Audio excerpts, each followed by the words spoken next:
This show is sponsored by Charles Schwab. Schwab believes every investor deserves to work with a firm they can count on. That's why Schwab has 400 local branches with financial consultants ready to serve you, along with professional answers and 24/7 live help. And it's backed by Schwab's Satisfaction Guarantee. If you're not completely satisfied, Schwab will reimburse eligible fees related to your concern. Visit schwab.com/satisfaction to learn what's included and how it works. Charles Schwab. Own your tomorrow.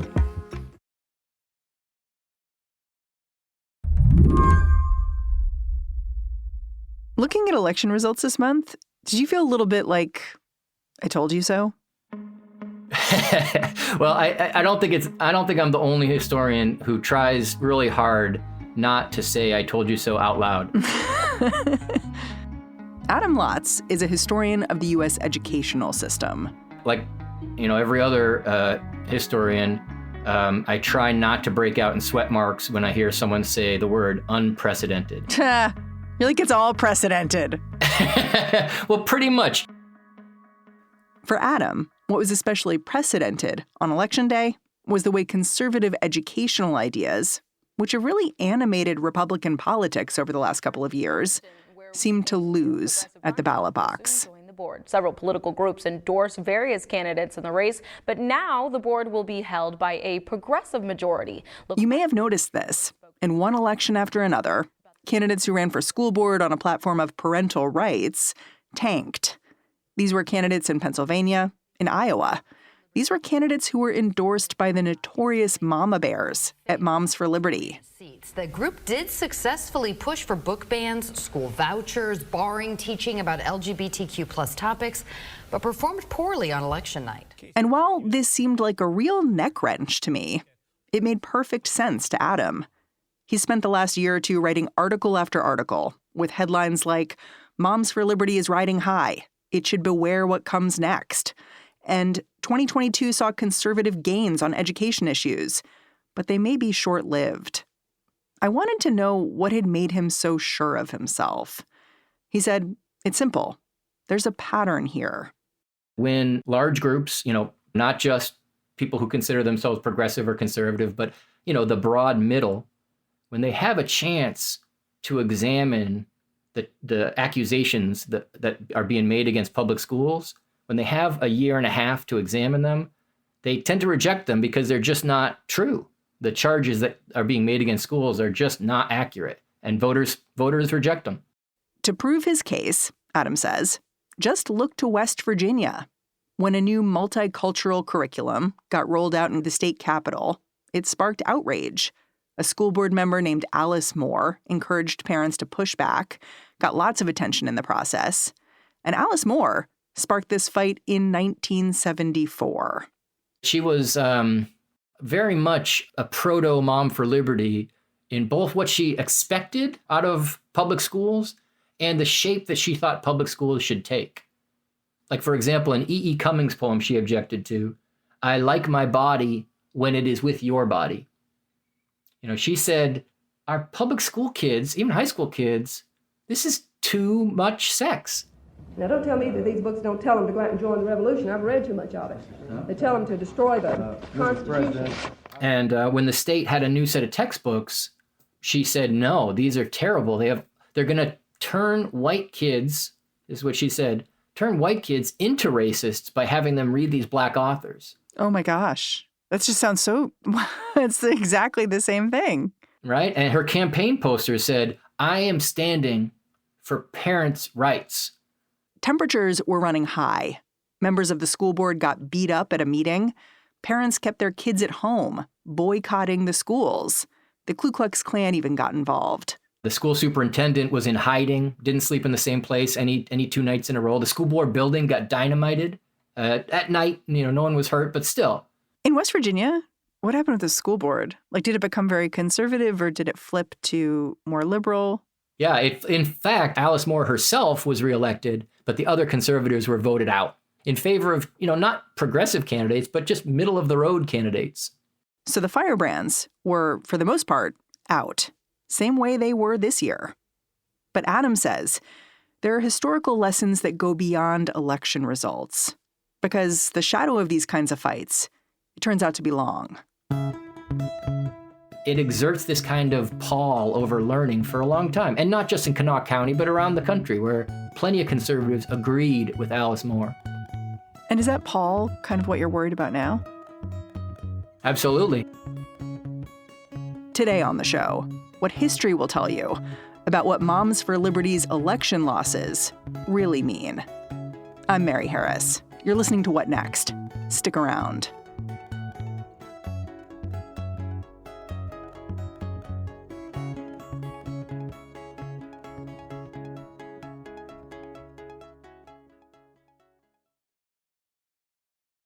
This show is brought to you by Discover. You know, in today's world, it can seem that the best treatment is reserved for only a few. Well, Discover wants to change that by making everyone feel special. That's why with your Discover card, you have access to 24/7 live customer service, as well as $0 fraud liability, which means you're never held responsible for unauthorized purchases. Finally, no matter who you are or where you are in life, you'll feel special with Discover. Learn more at discover.com/creditcard. Limitations apply. This episode is brought to you by Schwab. You want control of your financial future, and Schwab knows that. That's why when it comes to managing your wealth, Schwab gives you more choices, like full-service wealth management and advice when you need it most. You can also invest on your own or trade on Thinkorswim, their powerful award-winning trading platform. Plus, you'll get low costs, transparent pricing, and 24/7 live help. Because Schwab understands it's your financial journey, and they believe you should have choices in how you invest. Visit schwab.com to learn more. Before we got too deep into the history, I asked Adam to take me inside one school district that saw big changes on Election Day this year. To him, what happened in Bucks County, Pennsylvania, seemed like a good place to start. Democrats just took control of the county's Penridge School Board by sweeping all 5 open seats. This was surprising because parental rights groups had had a ton of success there in recent years. They'd won control of the board in 2021, and they didn't waste a whole lot of time. They paid a political consultant to remake the social studies curriculum using the ultra-conservative 1776 curriculum from right-wing Hillsdale College as a guide. This is what voters don't want. The same thing happened in Tennessee when Governor Bill Lee tried to pour millions, tens of millions of state dollars into a new series of Hillsdale curriculum charters. It happened in Arizona back in 2017, 2018, when the state superintendent of instruction tried to infuse Hillsdale science curriculum. This is the pattern. When parents find out, when voters find out about these attempts, which sometimes fly under the radar, the school politics are actually, like a heavily ballasted ship. They tend to center themselves about things that we can all agree on. And Americans don't all agree on the kind of ideas Hillsdale wants to put into its curriculum. What are those ideas? Can you just lay them out? Well, sure. All of the Hillsdale curriculum puts a little, further reading for teachers, and it says, please read the 1776 Commission Report. And the 1776 Commission Report is a remarkable document. It blames a shadow government that has taken over the United States. They think teachers should teach children that this shadow government is putting in place things like environmental regulations, civil rights laws, the kinds of progressive changes that have been sort of mainstream since the 1960s. It's like talking about the deep state, but like with a even more conspiratorial twist. Yeah. Adam says, you'd be forgiven for watching what played out in Bucks County and thinking, it really seems like there's a conservative push to control public schools. But looking at the last few years through the lens of history gives him a different perspective. Oh, the fight for conservative control of public schools, that's been over. That ended somewhere maybe 1933. Conservatives, the kind of conservatives that we're seeing now and that we saw out of the Trump White House, that kind of make America great conservatism, they tried hard and made a run to actually control public schools back in the 1920s. But they lost. They lost then, and they've been retreating ever since. To explain what Adam means when he says conservatives are in retreat, it's worth returning to that fight from 100 years back. At the time, the scary thing kids were learning in school was not about race or gender. The term back then was evolution. It became a sort of catch-all term for everything that a certain set of conservatives didn't like. So evolution was banned in 5 states. 37 bills considered it throughout the 1920s to ban evolution in a variety of places, including U.S. Congress talked about banning evolution for Washington, D.C. schools. When I read your writing about this time, I was struck by how similar the language felt to the language around critical race theory, gender, those kinds of things. Like, it was using the language of evolution is being drilled into our boys and girls during the most susceptible, dangerous age of their lives. It was, talking about how highbrow people were, injecting this mandatory subject into public schools. It just sounded exactly like what I've been hearing over the last couple of years. Absolutely, including the cry of parents' rights. We parents have the ultimate right to control what our kids learn in schools. So that argument has been very politically potent for 100 years. In the 1920s, they were banning ideas like evolution, but they were also banning all private schools entirely. The state of Oregon actually passed a law banning private schools. And a number of states, 8 states, were considering 14 similar bills to ban all private education entirely. And the idea was this was when conservatives actually fought to control American public education. They wanted everyone in public schools so that they could control exactly what America's kids were going to learn. They were nervous that private schools would teach kids things that they were worried about. Oh, how the tables have turned.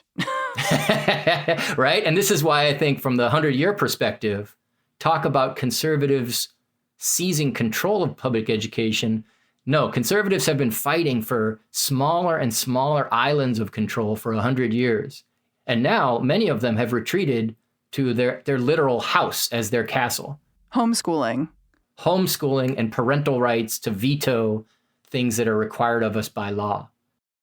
You've written about how this fight in the 1920s was kind of interesting because while a few states outlawed the teaching of evolution, textbook publishers actually didn't change what they were doing. Yeah, and the reaction in the case of evolution was that generally teachers, and families and school boards and principals and textbook companies, they just made it muddier and messier. Like instead of directly teaching kids about evolution, textbooks told them about development. So instead of saying, here's Charles Darwin's ideas of natural selection, they said scientists have many ideas of where species came from. So the damage in all these cases is really heartbreaking because it's to what kids get to learn. It only went to the Supreme Court in 1968. 40 years later. Right, but it went there because throughout that time, states like Tennessee and Arkansas, places that had passed these anti-evolution laws, they weren't actually enforcing the laws at all. In fact, the case in 1968, Susan Epperson, a teacher, just pointed out the obvious, and it had been obvious for decades. The textbook that she had to use taught evolution, but the state banned the teaching of evolution. And so she went to the courts to be like, what do I do here? How do I teach something that the state says I must teach that the state also says I must not teach? I'm struck by how long it took. Just the fact that even when there's resistance, even when things aren't being enforced, it just is a mess for decades. I think you've just described America's school politics in the 20th century, a mess for decades. After the break, what can history teach us about where this fight is headed?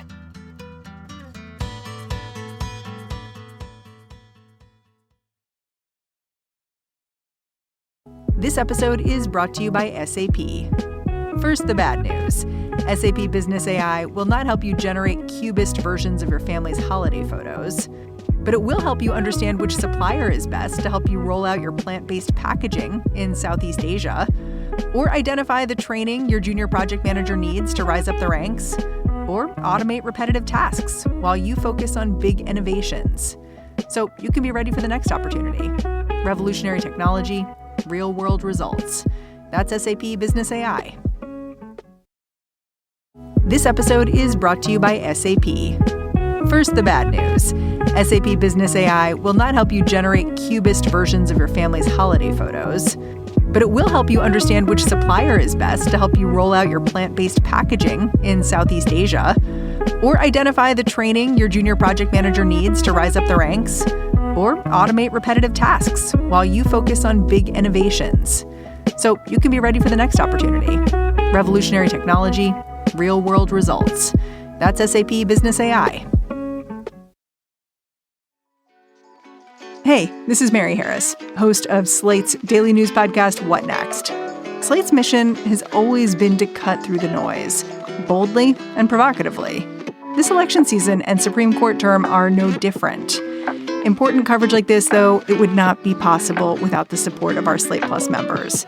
So, I'm going to invite you to join us with a special offer. You can try your first 3 months for only $15. That is $5 a month for your first 3 months of uninterrupted ad-free listening on every Slate podcast, member-exclusive episodes and segments of your favorite shows like Amicus and the Political Gabfest, and unlimited reading on the Slate site.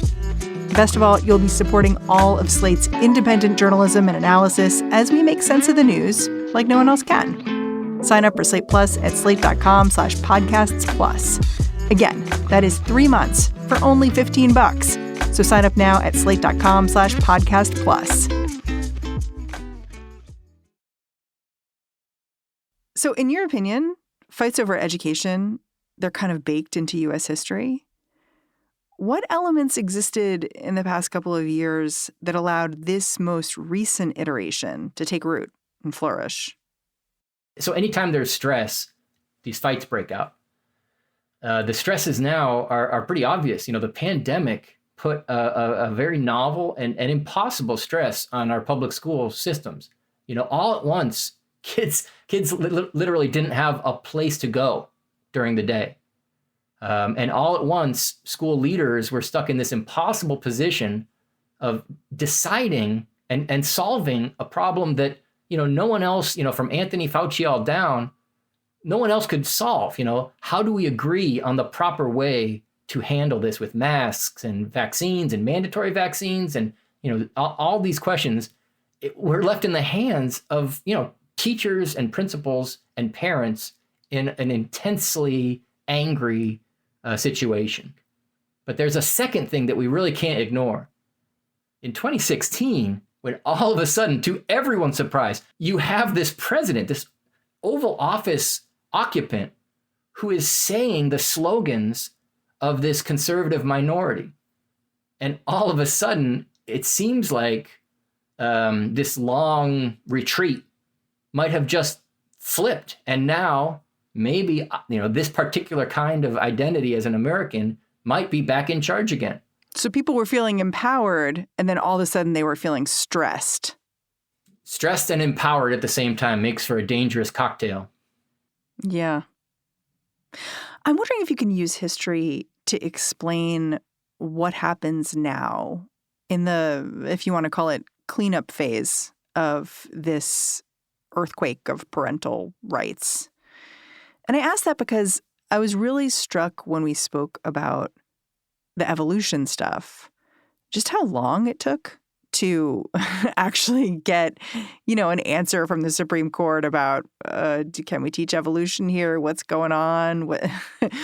And I wonder if you think, even though this particular moment of very conservative people charging into school board meetings may be dying down, whether we're actually going to see a decade or two of sorting through the wreckage here.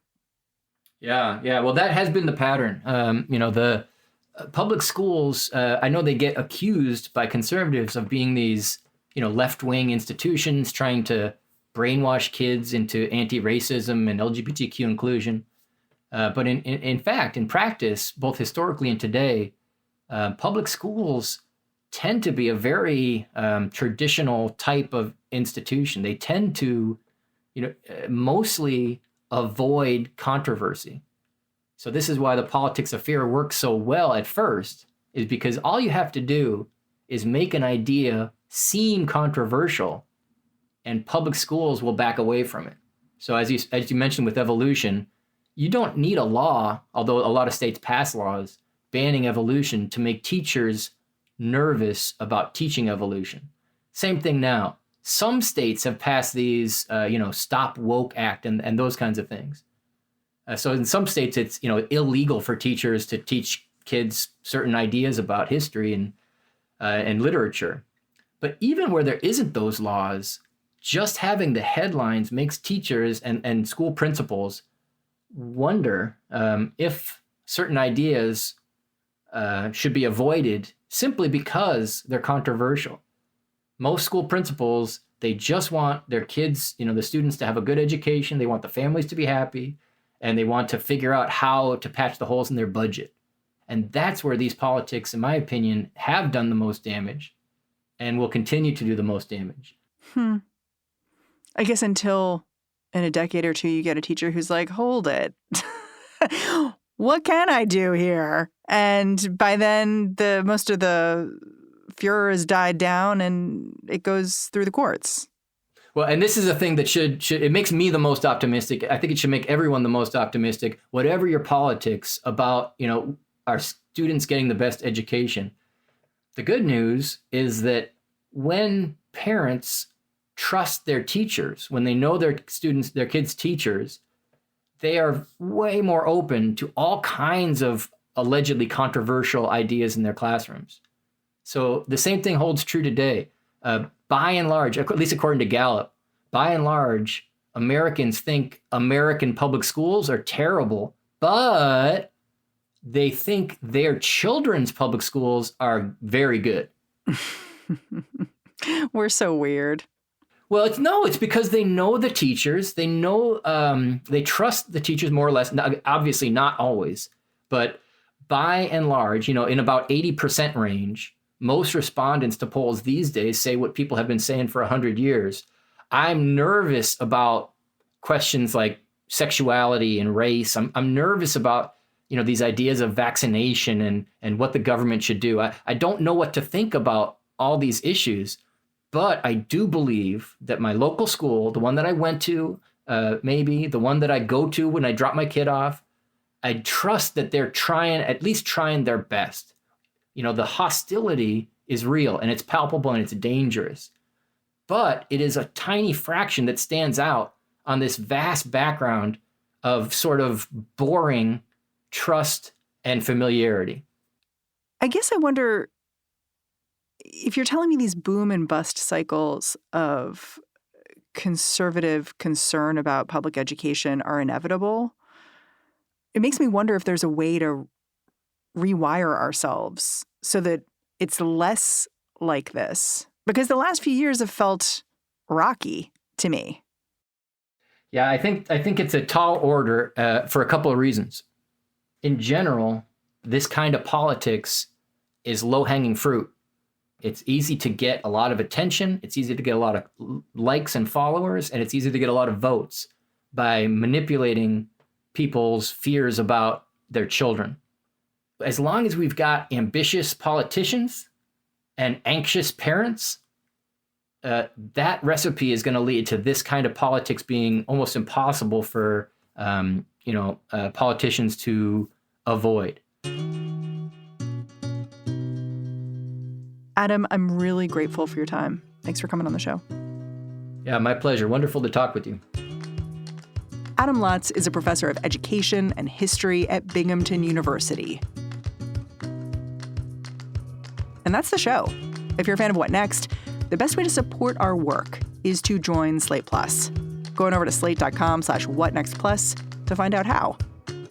What Next is produced by Elena Schwartz, Rob Gunther, Anna Phillips, Paige Osborne, and Madeline Ducharme. We are led by Alicia Montgomery with a little boost from Susan Matthews. Ben Richmond is the Senior Director of Podcast Operations here at Slate. And I'm Mary Harris. Thanks for listening. I'll catch you back here next time.